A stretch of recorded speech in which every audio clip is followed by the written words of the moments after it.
Je ne me souviens plus de la dernière fois qu'on a fait l'amour. Cette pensée m'est venue en me glissant dans le lit. Après réflexion, je me suis rendu compte que Jerry n'avait rien tenté de romantique depuis au moins un mois. J'avais cessé de prendre l'initiative bien avant, surtout parce qu'Owen désapprouvait ma relation avec mon mari. Mais depuis combien de temps cette situation dure-t-elle? Une vague d'anxiété m'a submergé à l'idée qu'il puisse avoir découvert ma liaison secrète. Cela me semblait improbable après toutes ces années, et je me doutais que si ça avait été le cas, j'en aurais déjà subi les conséquences. Pourtant, allongé là, je n'ai pas pu m'empêcher de poser la question avant de m'endormir. Chérie, pourquoi tu n'es plus intime avec moi ces derniers temps? Il a marmonné un peu, a ouvert les yeux et s'est tourné vers moi. Je ne voulais rien dire pour ne pas t'attrister, car mes sentiments pour toi sont toujours là, mais en vérité, je ne te trouve plus attirante. Je suis attiré par le directeur, et il semble que ce soit réciproque. Je me suis retourné sur le dos et j'ai regardé le plafond avec stupéfaction. Ce n'était certainement pas la réponse que j'attendais. Vu à quel point je suis encore attirante à 38 ans, comment ai-je pu ne plus le subjuguer? Je suis bien consciente que je continue à attirer l'attention au travail, notamment de mon patron, qui m'a harcelé jusqu'à ce que je consente à cette aventure, qui dure encore aujourd'hui. Et là, ça a fait tilt. Le directeur de Jerry s'appelle Donald, et Donald est homosexuel. Est-ce que ça voudrait dire que Jerry est aussi gay? Mon Dieu. Mon mari est gay. Comment ai-je pu ne pas le voir avant? Un froncement de sourcils a traversé mon visage, puis s'est transformé en sourire quand j'ai réalisé que cette situation était idéale. Je pouvais préserver la famille tout en continuant ma liaison sans le moindre sentiment de culpabilité. Sans croiser le regard de Jerry, j'ai fini par dire « Je comprends, mon cœur. Si tu as envie de te rapprocher du directeur, je te demande juste de rester discret. Ce sont des choses qui ne regardent personne. » Tu es sûr, a-t-il demandé. Je pensais qu'on allait divorcer. Non, non, je ne veux pas divorcer. Je veux te soutenir là-dedans. Mais nous devons rester un couple pour le bien des jumeaux. Tu es si compréhensive. Il m'a embrassé sur le front avant de se retourner et de se rendormir aussitôt. Moi, j'étais grande ouverte, plus par excitation que par appréhension. J'avais hâte d'être à 17h pendant notre session de travail prolongée, et dès que tout le monde est parti déjeuner, je suis entré dans le bureau d'Owen. Devine quoi? J'ai une excellente nouvelle. Vraiment? Quel genre de nouvelle? Je l'ai fait attendre en déboutonnant lentement mon chemisier.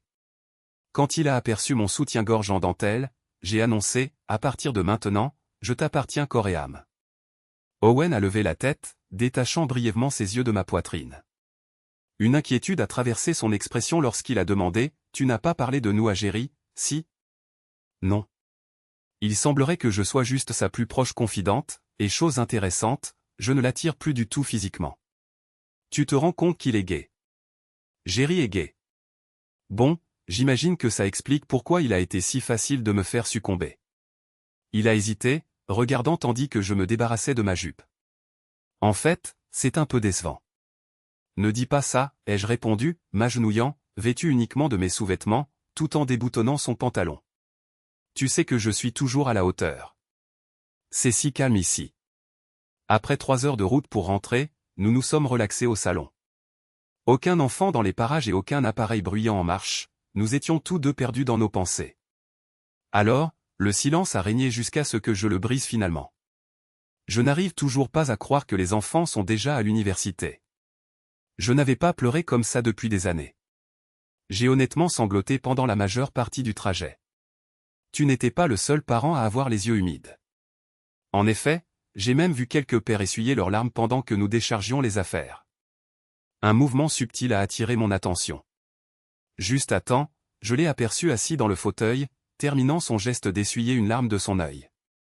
Puis, il a regardé au loin avec une détermination résolue. Je réfléchissais à la manière d'aborder ce sujet, mais il serait peut-être préférable de l'affronter directement. Maintenant que les enfants sont à l'université, il est temps que nous arrêtions la mascarade et que nous suivions nos propres chemins. De plus, Hélène insiste pour ne pas tomber enceinte tant que nous ne serons pas mariés. J'ai senti la fureur monter en moi quand j'ai crié « Hélène ? Qui diable est Hélène ?» Ma colère s'est enflammée encore plus quand je l'ai vue sourire et répondre nonchalamment « Hélène est mon assistante de direction. » Nous sommes ensemble depuis que tu nous as donné ta bénédiction il y a 3 ans. Quoi? Non, ai-je crié, me forçant à faire une pause et à reprendre mon souffle. Reprenant un peu de contenance, j'ai ajouté, Donald est ton directeur. Je n'ai jamais entendu parler de quelqu'un qui s'appelle Hélène. Toujours impassible, il m'a lancé un regard suffisant avant de répondre, non, Donald est mon réceptionniste. Bien sûr, il te dirige toujours directement vers moi. C'est probablement pour ça que tu n'as jamais rencontré Hélène. À cet instant, je me suis effondré sur le canapé, fixant le plafond d'un air absent. Mais je t'ai donné ma bénédiction parce que je pensais que tu étais gay. Sa réaction était de l'incrédulité alors qu'il se tournait vers moi. Qu'est-ce qui t'a fait croire que j'étais gay? J'ai répondu doucement, tu as cessé de chercher l'intimité avec moi, et puis tu as mentionné être attiré par Donald. Son expression s'est assombrie. J'ai cessé de chercher l'intimité avec toi quand j'ai découvert que tu avais quelqu'un au travail. Je ne voulais pas partager ce que tu pouvais ramener à la maison. Je me suis redressé d'un coup, alarmé. Tu étais au courant? Oui, a-t-il confirmé. Depuis plus de 3 ans. Stupéfaite, je n'ai pu que le regarder. Après un moment, il a soupiré. Nous sommes tous les deux épuisés. Continuons cette discussion demain. Je vais faire mes affaires et dormir dans la chambre d'amis ce soir. Le lendemain matin, après le petit déjeuner, nous nous sommes retrouvés à table. Il a fait glisser une épaisse enveloppe vers moi. Même si je savais ce qu'elle contenait, j'ai hésité à l'ouvrir. J'espère que nous pourrons régler ça à l'amiable, a-t-il dit. J'ai donc déposé une requête en divorce pour différends irréconciliables et proposé de tout partager de manière égale. Tu as accumulé un peu plus de richesse en vêtements, tandis que mes outils n'ont pas autant de valeur que tes bijoux. Examine tout attentivement, mais signe s'il te plaît si tu décides de réclamer une part plus importante. Les honoraires d'avocat dépasseraient probablement tout bénéfice potentiel. J'ai parcouru les documents, mais ils n'avaient aucun sens pour moi. Pourquoi ta part de propriété dans l'entreprise n'est-elle pas incluse ici? Où est le reste de nos économies? Il devrait y avoir beaucoup plus d'argent. Se penchant en arrière sur sa chaise avec un sourire subtil, il a répondu, j'ai vendu ma participation dans l'entreprise juste après que tu m'aies persuadé de ne pas divorcer. J'ai utilisé cet argent pour créer un fonds fiduciaire d'études supérieures pour les jumeaux. Je n'étais pas sûr que nous arriverions à leur cérémonie de remise de diplôme, alors j'ai également transféré nos économies dans ce fonds. Ces comptes appartiennent désormais aux enfants, ce qui les rend inéligibles en tant que biens matrimoniaux. En continuant ma lecture, les choses n'ont fait qu'empirer. Qu'en est-il de la maison? Tu te souviens quand nous l'avons refinancée il y a quelques années? A-t-il expliqué. Je n'étais pas certain que nous accumulerions assez pour l'éducation des enfants, alors j'ai contracté une deuxième hypothèque pour finaliser le financement. Tu n'avais pas examiné les papiers avant de signer? Il s'est penché en avant, m'étudiant attentivement avant de poursuivre, je réalise que cela compliquera les choses pour nous deux à l'avenir, mais les enfants ne devraient pas subir de difficultés simplement parce que notre mariage n'a pas duré. Après la vente de la maison, il restera suffisamment d'économies pour couvrir les dépenses. Nous avons tous les deux des emplois sûrs et gagnons le même salaire. Alors, nous avançons et recommençons à zéro. Folle de rage, je me suis levé et les fusillé du regard. C'est de la fraude. Je vais intenter une action en justice et récupérer ma part.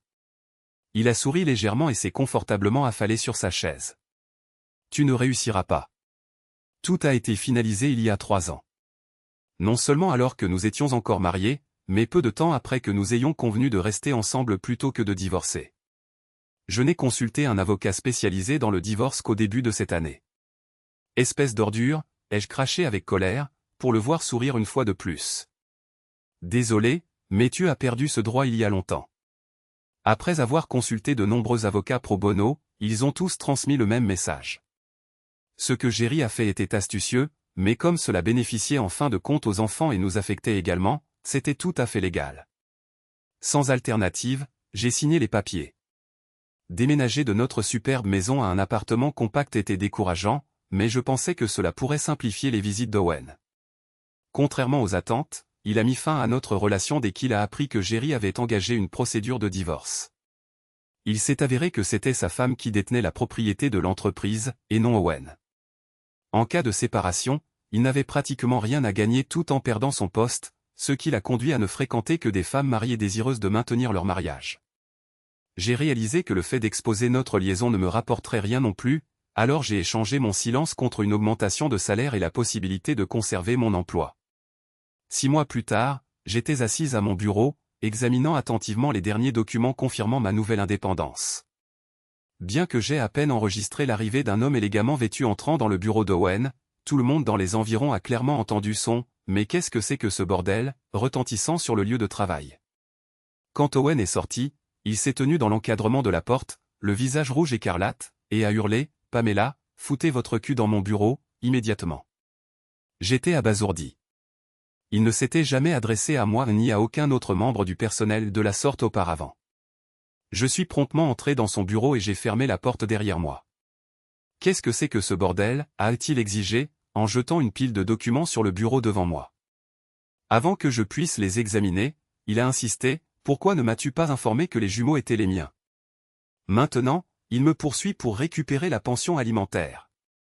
Il réclame le remboursement de la moitié des dépenses liées à leur éducation, depuis vos premiers cours de la EMA jusqu'au compte d'épargne-études somptueux qu'il a mis en place. Qui diable garde les reçus de ces cours pendant 20 ans? J'ai bredouillé cette réplique en tremblant. Je ne savais pas. Je ne voulais pas savoir. C'était plus sûr si personne n'était au courant, ai-je ajouté avec hésitation, puis j'ai continué, ça aurait pu être ses résultats ADN. J'ignore comment il a obtenu mes échantillons, mais le rapport indique que c'est bien moi. Nous étions avachis dans nos fauteuils respectifs, enfermés dans un silence de plomb jusqu'à ce que le téléphone sonne.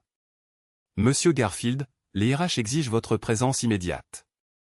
Madame Simmons ne répond pas au téléphone. Veuillez la localiser et l'amener avec vous. Bordel de merde, a-t-il tonné en reposant violemment le combiné. Comment ont-ils pu le découvrir aussi vite? Ce serveur vient de quitter les lieux. Je le suivais jusqu'au service des RH, me sentant comme un condamné marchant à l'échafaud. Je m'appelle Kelly. Veuillez entrer et vous asseoir, nous a-t-elle accueillis à notre arrivée. Elle a fermé la porte de la salle de conférence avant de faire le tour de la table pour nous faire face. Nous venons de recevoir des informations troublantes vous concernant tous les deux, provenant d'une source extérieure. Elle a soulevé une volumineuse enveloppe, l'agitant subtilement pour appuyer ses propos. Selon cette nouvelle plainte déposée contre l'entreprise, Monsieur Garfield, vous avez enfreint le règlement de l'entreprise en entretenant une relation avec une collaboratrice subordonnée. Compte tenu des preuves ADN incluses, qui confirment que vous êtes le père des enfants jumeaux de Madame Simmons, je pense que nous pouvons passer outre toute dénégation de votre part. La sécurité va vous raccompagner à votre bureau. Évitez de toucher à votre ordinateur. Prenez uniquement vos effets personnels, ils vous ramèneront chez vous. Elle a fait une brève pause. Je suppose que votre femme vous attend dehors. Bonne chance. Kelly a ensuite posé l'enveloppe et a pris un dossier, en extrayant un document qu'elle a placé devant Owen avec un stylo. Ce formulaire atteste simplement que cette discussion a eu lieu. Il ne s'agit ni d'un aveu, ni d'un accord de quelque nature que ce soit. Veuillez le lire et le signer.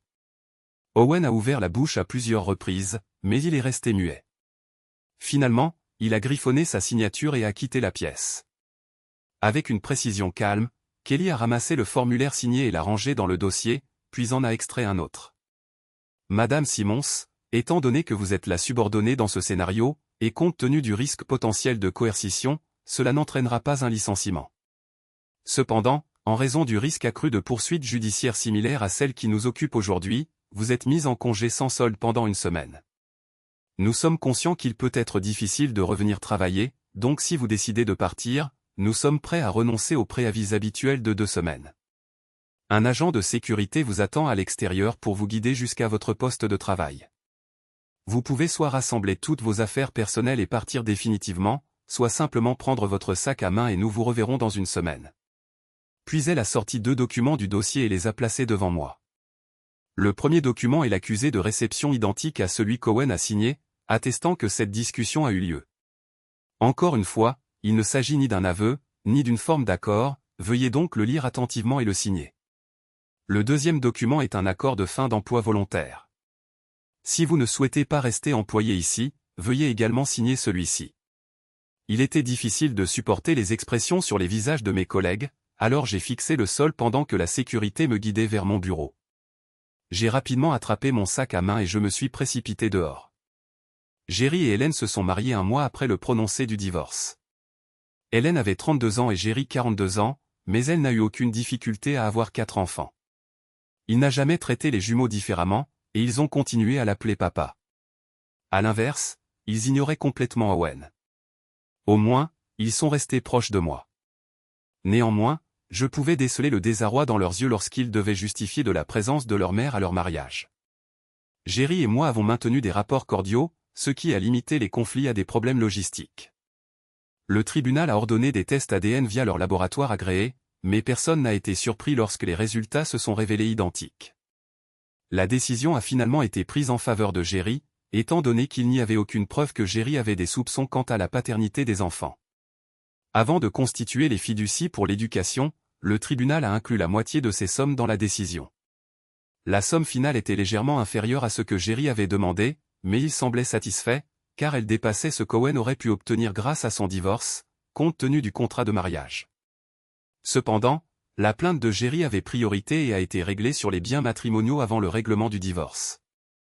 L'entreprise a choisi de régler discrètement avec Jerry, de sorte que je n'ai jamais su combien il avait reçu d'eux. Je sais qu'Irène était très perturbée par ce qu'Owen lui avait coûté à cause de ces 2 versements. Elle a même suggéré d'annuler le divorce s'il acceptait de devenir son jouet sexuel perpétuel, histoire de rentabiliser son investissement. Il a refusé, surtout après qu'elle a précisé que ce serait lui qui porterait la cage et elle qui manierait l'instrument. Un instrument de taille, cela va sans dire. Quant à moi, j'avais espéré récupérer quelque chose en retrouvant mon amant de longue date après son divorce. Mais Owen m'a éconduite et s'est mis à courir après les veuves fortunées. Ironie du sort, il s'est fait berner par une qui ne faisait que simuler l'opulence. Au lieu de profiter fastueusement de sa richesse. Il s'est retrouvé sans emploi, sans le sou et à dormir dans un foyer pour sans-abri. Je vis seul dans un 2 pièces, mais je ne me suis pas encore effondré ni né adopté de chat. Je sors beaucoup, mais jusqu'à présent, c'est purement physique. Je ne m'attends pas à croiser un autre Jerry.